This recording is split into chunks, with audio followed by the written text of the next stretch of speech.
Hello everyone again. My name is Linda Gunner. I am the CEO and founder of Linda's Professional Creations. I am a master certified wedding planner and a florist.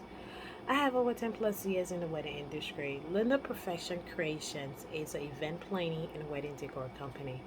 We cater to small and large events in and around the Philadelphia area. We do full service, partial, month of coordinations. We do custom events.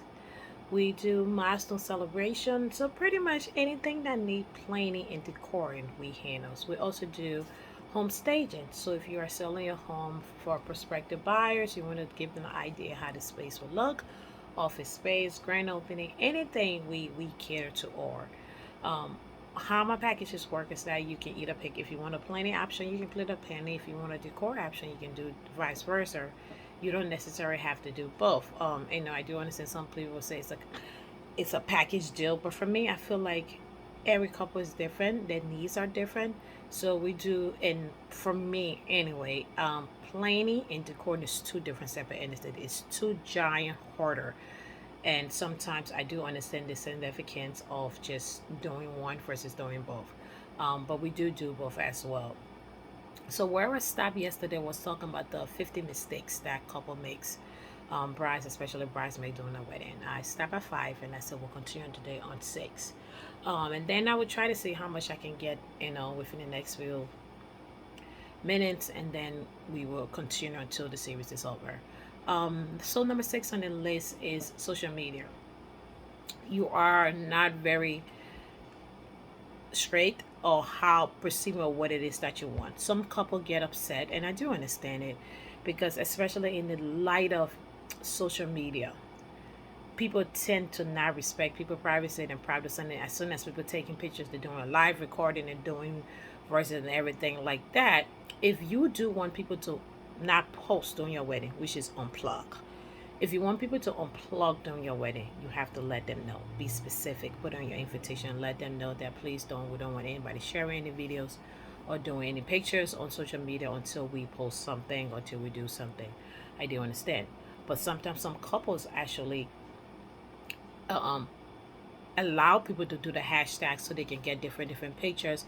And I understand some gifts take it out of control. Why the couples wedding they automatically put the hat, the literally doing Facebook Live and all the other things on their video. And sometimes it's kind of, it's tough because sometimes people don't understand that, okay, give the couple a chance to do certain things before you do. But if you do want it to unplug, made it known. Some people may still not respect their wishes, but just make it known to them this is what we want, and be, set the ground rule and let them know instead of getting upset when they do something and not laying in the ground rules. And then it's like number seven on the list, I would say crash diet. People get on the thing that they think, oh my God, I have to be so skinny or be this size way to fit in my dress. I gotta do that. They get on this diet that they just go on fast and then they crash. You don't have to suffer yourself to fit in a dress. You can watch your eating habits. You can eat gradually, do what you want. If you're not a healthy person in general, if you're not a person that normally moderate intake, it's not going to happen overnight. It's going to be tough. No, I don't like dieting. I don't. It's one thing to do it for us. I would say start small and then you go. But the more you try to, like, oh, you know what, I'm going to be on a 7 days juice diet. I'm going to be no carbs or no thing. It's tough. Like for me, I love bread. I love sweets. I love all the breads you can think about. I love my starch. So it's hard to just cut off that. I love rice. I love all those things. So the day that I feel like sometimes, what do?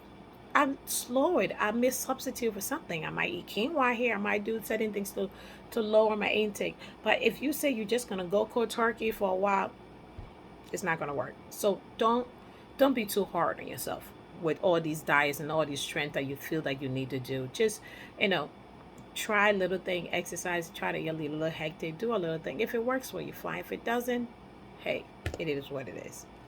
That's all I'm saying. And then we're gonna go to number nine. Number nine is that there are a lot of couple make these mistakes. During the reception hour, there's a large time gap. And this is one of the reasons why it's good to have a wedding planner because they have a timeline. They can manage your timeline for you and do everything. So let's say some people may have the ceremony starts at 2. and your reception don't start till like 5 or 6. What do you expect the guests to do between that time? Even if you have cocktail for an hour, it's a lot of time that people just sitting around and do nothing. And you're gonna have some guests when the ceremonies, let's say the ceremony starts at 2 and at 3. From 3 to 4, if 5, you have guests sitting there around, they can't enter the venue space, it's just lounging around. Don't do that. Make sure you have the option to have all your time and constantly blending that it flows. I understand you want to take pictures. I understand you want to do something. You don't have to be the cocktail hour. That hour you're going to do the cocktail hour, you can just go even an hour and a half, because you figure when the time comes, they're going to be doing other stuff. Just time it perfectly. If you don't know, like I said, hire a planner. There's a lot of things that they can help you with, or ask questions. Talk to somebody who knows something to help you with your timeline. Don't just jump into things and just have all these gaps in your, even the ceremony. If it's not the ceremony start, the reception, you have this huge gap. There's nothing to do. People are just sitting there, just looking, they're eating dinner. There's a dead side, it's quiet. There's all this time in between the timeline, and people just lounging around, just drinking, just nothing. Fill your gaps with entertainment. Fill your gaps with little things that kind of, and it will make the timeline go smoothly. So make sure, be careful of your gaps. Don't have this extra long timeline in your wedding, because people get bored. You don't want people at your wedding just playing the phone and Twitter in their hands. You don't want that. So always have something, and make sure that your gap is there. And then the next thing, number 10, people feel that as a bride you're obligated to do some kind of updo or rock a certain style, or do a certain things like to look nice on a wedding day. It's your wedding. You are not obligated to wear your hair. It's your life. If you want to do something nice, you want to do something different, you want to put your hairs down, you want to do anything else, it's your day. Do what you are comfortable in. Don't try out a new hairstyle that you're going to look ugly. You take your pictures, it don't favor you. That's why I said, when you're doing, in the prior video, I said, do your test run on the style that you want. If it doesn't suit your face, it doesn't look right, try something else.